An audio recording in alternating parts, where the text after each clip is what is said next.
Hello everyone. Today I will recommend to everyone the movie Sniper Assassin's End.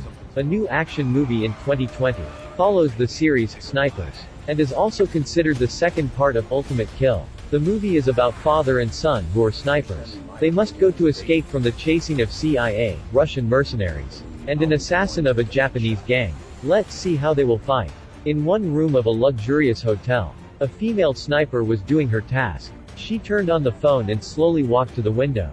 A person was being interviewed on the news named Diaz, a senior member of the United States preparing for having a meeting with the president to sign an agreement to remove the trade ban. When the interview started, and Diaz was waving to everyone, he was shot. The shooter was Yuki, with the nickname Lady Death. The live broadcast also recorded this scene. Lady Death quickly left, and intentionally left some hair with the bombshell. On the next day, the suspect was Brandon Beckett, because the hair at the scene was his. The police quickly blew up the door of the house and took Brandon away. While he was still bewildered why he was grabbed his neck, the police didn't wait for Brandon to explain and ask anything, and just took him away. Although he and his father are both first-class snipers, he just admits his guilt. However, at this time he was taken to a secret CIA base for others' guilt.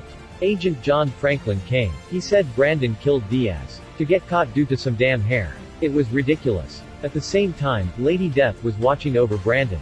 She wanted to quickly finish Diaz's case to avoid trouble, and her boss also paid some assassins to kill Brandon. Those hired killers also quickly set out. While Brandon realized danger and was thinking about how to escape, the hired killers arrived. They drove across, and another crashed into the police car. Then, they got off the car and kept shooting Brandon. At the same time, Lady Death was already waiting in the mountains. She used her heavy sniper rifle to prepare for performing the task, with that seductive pose and the old aiming way. However, Brandon still was in the car, which made everything become harder. When Brandon dodged the assassin's bullets, he also got himself a handgun. The assassins were immediately killed by Brandon. Then, he drove away immediately. Lady Death was so angry, realizing something unsuitable, escorting a notorious sniper, with only a few people and only one car. Brandon ran to find his father Thomas, to tell him what was going on.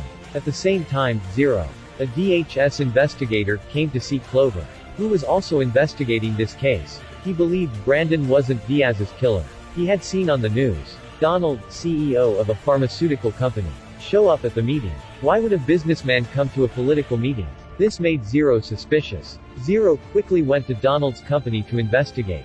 At this time, he also received a call from Clover saying that some time ago, an accountant of the Donald company was unfortunately prosecuted for accessing the unallowed area. As a rule, the police will conduct an investigation. However, the police were not allowed to enter the building. Zero was trying to find a way into that pharmaceutical company, so he went to see the security chief Drake Phoenix. He pretended to buy medicine for his mother, and asked information about the other accountant. He just knew that the accountant was sick and know anything else. Why does this relate to Diaz's death? After that, Clover texted Zero the hospital address, where that surviving assassin was. This guy won one of the men who tried to kill Brandon. Zero pressed hard on his wound, to force him to confess everything. He said, he did not know who the hirer was because the voice was distorted. Then, Zero also found the Donald's accountant. He said it was Donald who wanted to kill Diaz, to prevent transactions between them and the United States, which would decrease his company's shares price. He wanted to kill Diaz. While Zero was investigating, Brandon and his dad hid in the woods, and lived a peaceful life. Thomas said the year he entered the war, his friend was arrested for the too far vision. The enemy was behind the friend, which made him extremely confused. He shot and the enemy died. His friend was also gone. This incident made him regret for a lifetime. A few next days, the police found Brandon's hiding place, and prepare for arresting him. Thomas quickly led Brandon go through the tunnel to get out. At the same time, Lady Death appeared. She shot and killed most of the police. Then, she saw Brandon's father but didn't shoot him. Thomas was indoors using gun to look outside, and find the prey through the glass window. Lady Death could easily shoot Thomas, but she didn't. What was she thinking? Because he was old. Lady Death kept looking around silently, and saw another sniper aiming at her. It's Brandon. Both of them were good snipers. If she shoots one person, the other will put bullets in her head. Lady Death probably thought this game was not fair. She wanted to safely clear off, so she shot at a policeman. The policeman shot back, and caused the attention of the father and his son. Lady Death ran away. Brandon chased. As an assassin, only one can live. Whether it's a lady or whatever. Brandon went fighting with Lady Death. Both were superstar and no one gave up. A moment later, Lady Death took control of Brandon. Thomas arrived. He pointed his gun at Lady Death's head. They could not kill Lady Death, so gave to the police to exculpate Brandon. Lady Death was arrested. At that time the police also knew. She and Donald were involved in Diaz's death. Brandon also knew. One of his teammates named Clark was not dead. And now he was Drake Phoenix. And joined Donald's pharmaceutical company. After the investigation, the police knew why Brandon got involved in this case. Because the last boss has not revealed his face yet. Brandon asked the police to take advantage of Lady Death, and contact Drake and tell him. She got Brandon. The police quickly made a suggestion to Lady Death. She also agreed. She called Drake to said. She wanted to hand Brandon to them. However, he was a bit wary of saying that. Is Brandon dead? Dead. I asked, is Brandon dead or not? Lady Death said immediately. He's still alive. I've killed more than a dozen times before. But you haven't paid me yet. This time I brought Brandon to get money. After hearing that, he also thought Brandon was his enemy, and wanted to kill Brandon by himself.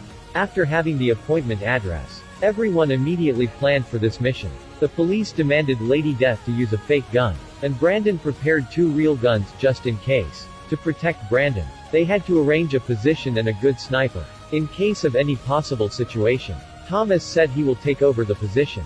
Thomas had been retired for so long, so John disagreed. Seeing that his son was in danger, he definitely wanted to do it. The police arrived at the meeting point in the night. Drake felt that something was wrong. Then, he aimed his gun at Lady Death and caught Brandon. At this time, the entire police force surrounded the house. He knew he had no way to leave, so he asked for $10 million and a helicopter. Otherwise, he will shoot Brandon. The target was behind the sun, so Thomas couldn't shoot. Everyone urged him to shoot. Just a mistake like the old days, he would harm his son. This was difficult for Thomas. Lady Death was also looking for Donald at that moment. John kept asking Thomas to shoot. If Thomas can't, they will let Drake go. He regained his mental focusing. Brandon told his father that, I trusted you. Hearing that, he had more motivation, and shot Drake directly. At this time, the police also stormed and arrested Donald and Lady Death. The movie also ended. Finally, Thomas was able to overcome his obsession. Lady Death, a cold-blooded assassin, also did something she thought was right. Is it for Brandon Beckett?